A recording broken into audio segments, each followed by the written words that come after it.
CIP 1694 is going to be the thing that pushes Cardano's ADA to above $5 in the bull market in 2025. It's one of the many things Cardano has going for it that is pushing the boundaries of what this blockchain can do and what crypto as a whole should be used for. I think most people can agree that Cardano has no reason not to be in that $2 and $3 area again, right around its all-time high. But if we want to push past $3 and get to $4 or $5 in the next couple years, we're going to need a couple improvements. We're going to need this governance era to go live, and then from there, we're going to need to input more speed, things like input endorsers. But none of that happens if CIP 1694 does not go through and does not allow the ADA holders to have power in pushing this blockchain forward. Now, if you're unfamiliar with CIP 1694, first off, CIP means Cardano Improvement Proposal, but basically what this proposal is trying to do is build a government on top of Cardano. Much like the United States and the UK have their forms of government, their democracies, Cardano as a blockchain, as a financial instrument across the world, across global borders, needs something to govern this blockchain. If we want the leaders of Cardano to let go control of the blockchain, we need a framework of a government that crypto really hasn't seen before, where every user has a say and everyone has the ability to have a vote and delegate to a representative and have these meetings and build a constitution and do something for the greater good of the blockchain in a decentralized democratic fashion. So what CIP 1694 is going to do is it's going to introduce two new parties to Cardano. It's going to introduce D-Reps, which is basically like a politician for the Cardano blockchain. Any ADA holder can either become a D-Rep or delegate to a D-Rep. And what D-Reps are going to do is basically take that aggregated delegation voting power of their people that agree with them and delegate to them, and they're just going to vote on things in a certain way in accordance with the people backing them. Much like today's politician, you can think of a D-Rep as a politician where, you know, if they kind of don't do what you say, you can change your delegation away from them. After D-Reps are implemented, we're also going to have a constitution committee, and their whole goal is to enforce and kind of do checks and balances against the other parties in the system, the SPOs, the D-Reps, and how everyone's working within the constitution. But the constitutional committee will be like, I think it's 100 people globally representing different areas, and their job is going to be to enforce the constitution of Cardano, which will be drafted this year. One of the key factors of CIP 1694 is that anyone should be able to implement or propose or put forth a Cardano improvement proposal or a governance proposal on Cardano, kind of like anyone should be able to put a bill out or have an idea to their politician to put a bill forward into the government, right? And so with CIP 1694, any ADA holder will be able to have this ability to push ideas out, and then from there, you can use a 2 out of 3 ratification vote to push your bill forward. So if the SPOs agree, the D-Reps agree, and the Constitutional Committee agree, or 2 out of 3 of those parties agree in a majority, then your bill or your CIP or your Cardano governance proposal, whatever you'd like to call it, can be pushed forward to the blockchain to be accepted and approved as a part of the blockchain, or something that people work for. Whether you want to put out an improvement proposal to delegate funds here or there, or do an upgrade to the system, or do a hard fork, or do a parameter change, or allocate treasury funds to a certain thing. All of these things can be different, like bills or Cardano governance proposals. That can be done when CIP 1694 is in place. And a vote of the 3 parties, which are representing the holders of ADA, can then decide what to do with that proposal. One major thing to note about CIP 1694 and this whole building a constitution and having these representatives and voting on things is that this is going to be a very, very iterative process for Cardano. It's actually going to be like one of the first real governances in all of crypto where every holder of the token has a say and has the ability to vote or the ability to delegate to someone who votes on their behalf.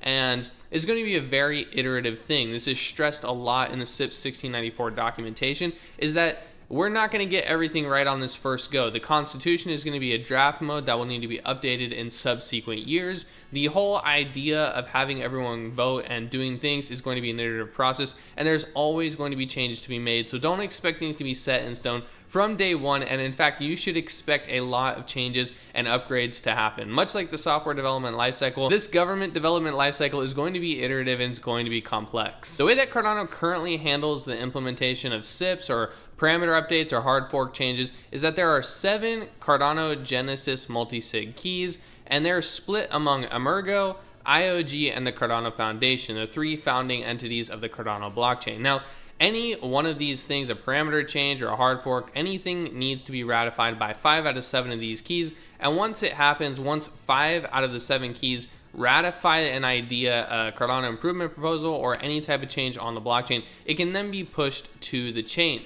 There's a little bit of checks and balances, which are very good, but they're going to get better with CIP 1694. But in Cardano's current state, parameter changes don't need anyone's approval. They just need 5 out of 7 Cardano key ratification. But anything involving a hard fork, involving where stake pool operators have to adopt a new chain or adopt an upgrade, we then have stake pool operators to act on the behalf of their delegators to represent them in the hard fork, saying, yes, we accept and approve this hard fork, or no, we do not. So Cardano does still have this decentralization in the fact that all the stake pool operators can get together based on their delegators and what they're saying and what they think is best for Cardano, and they can reject a hard fork and not accept the upgrade to this new version of the chain. This does bake in a very, very decentralized structure of Cardano. But with the 7 multi-sig keys, Cardano does still have areas of centralization that I think all of us as ADA holders would like to remove. So with CIP 1694, we have the ability to remove and destroy the 7 Genesis keys of Cardano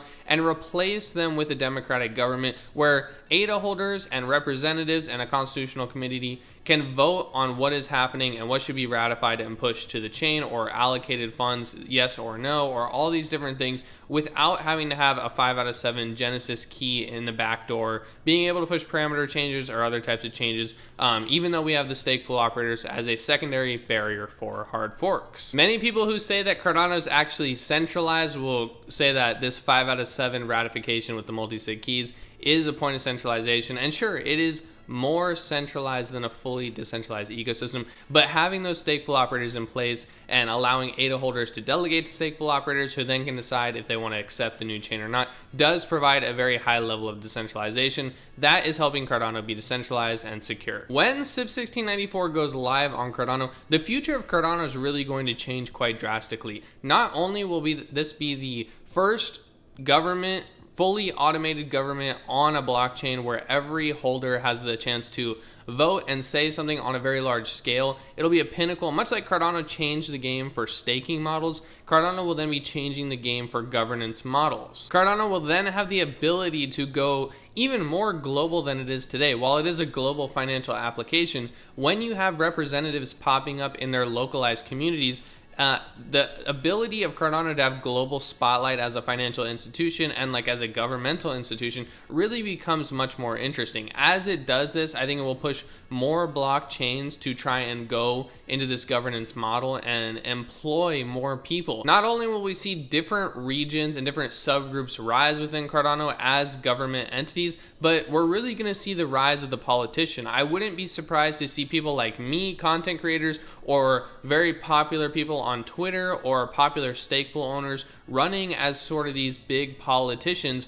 And then there could be a potential where D-reps do get paid to do the work that they do. They'll be aggregating information from their delegators. They'll be trying to understand what they want them to vote for or what they think is good and trying to align their interests with the people delegating their votes to them. So if all of my subscribers delegated to me, I would want, as a politician or a D representative, I would want to make sure that my subscribers are heard so that their delegation remains with me, and they would actually probably try and give me more delegation of stake. If I don't do, politically, if I do not align with the people delegated to me, they have no reason to stay with me. It's not like modern economics and modern government today where we vote a president in and then they can do kind of whatever they want without repercussions.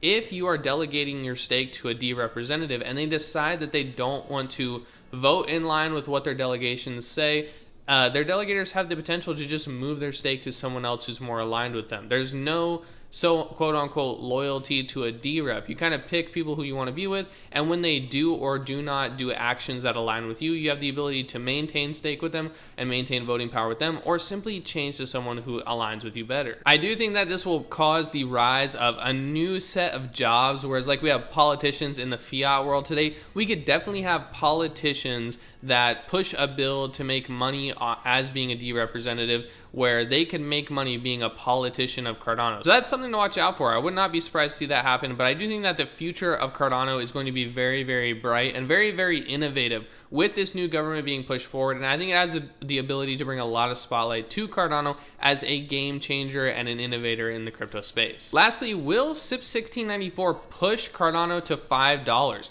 I mean, if we want Cardano to get to $4, $5, or even some people are calling for $7 and $10 ADA, I mean, if we want that to happen, Cardano needs to continue innovating and keep having reasons to bring new people into the blockchain and bring old people back into the blockchain. It needs a reason to drive retail investor adoption. And while I think Cardano is a very retail focused chain, it has a lot of reasons for people to want to invest in it as a retail investor, because there's a lot of circulating supply, the tokenomics are for the retail investor, and it is decentralized and it is secure and it's fast enough. I think if Cardano wants to still push into that $5 to $10 range, it needs to keep innovating and introducing a government like this into the blockchain seamless, where everyone who holds ADA, which is relatively cheap, has the ability to cause a vote and have a say. That is a powerful thing. Also, if we can get CIP 1694 through the door and into production where people are voting on stuff, then we have the ability to push input endorsers in. I know that's a big thing for 2025 and the post CIP 1694 world, where input endorsers are being talked about a lot, and they will drastically help the speed of Cardano. So once we get this CIP 1694 in the door, then the devs, the retail investors, the big companies, everyone will have a say to push Cardano forward, and we can really see a rapid growth of what is happening with the Cardano treasury, what's happening with, the Cardano blockchain, how we want to move it for the best interest of everyone. If we can do that and we can promote a government that really hasn't been seen before on the blockchain in this way, and then we can start implementing things like input endorsers and other things to rapidly scale Cardano without the use of L2s, but really upgrading the L1 in the way that smart contracts and the way that blocks interact on chain with the stake pool operators and the nodes, we could really see something special happen with the value that Cardano provides. Everyone currently says, TPS is too small or it's too slow, but we're not even using full blocks, and we still have the ability to increase block size. We're currently at an 88 kilobyte block, and we're currently using about 40% blocks every block every 20 seconds. So we have room to grow. I think it's wise for us not growing when we don't need to, but there's room for enhancements, and once we get CIP 1694 through the door successfully, we can start doing those other enhancements that will really drive value to the retail investor. As a Cardano holder, I definitely think $3 is totally in the books for 2025, but if we want to see something like $5, $7, $10 like some people have been talking about, we're gonna need some awesome things happening in 2024 and 2025. Remember, in 2021 we just started getting those smart contracts, so our DeFi ecosystem never really had the chance to show what it's made of, and I think over the bear market our DeFi ecosystem has really grown to something special, something very usable, something very seamless, and our NFT community is there, our total value locked is there, and our blockchain has done a lot of important upgrades with pipelining and Plutus V2 scripts, and now we're even seeing input endorsers down in the chain and Plutus V3 scripts and CIP 1694. So I think this 2024 and 2025, this bull market really is going to be a big time for Cardano, and I think something like CIP 1694 is going to be the perfect thing to push Cardano to $5. If you're rocking with Cardano and you're rocking with me, in the description we're going to have an awesome Cardano t-shirt. Please check it out if you really enjoy the channel, and we provided you some value today. Other than that, we hope you really enjoyed the video, and we hope you're excited for CIP 1694. Let me know in the comments, do you have anyone specific that you want to be a D representative, or do you think you want to be a D representative, or are you excited to be able to vote on some of the things like this? Let us know in the comments. We'd love to hear your opinion. Other than that, we'll see you in the next video.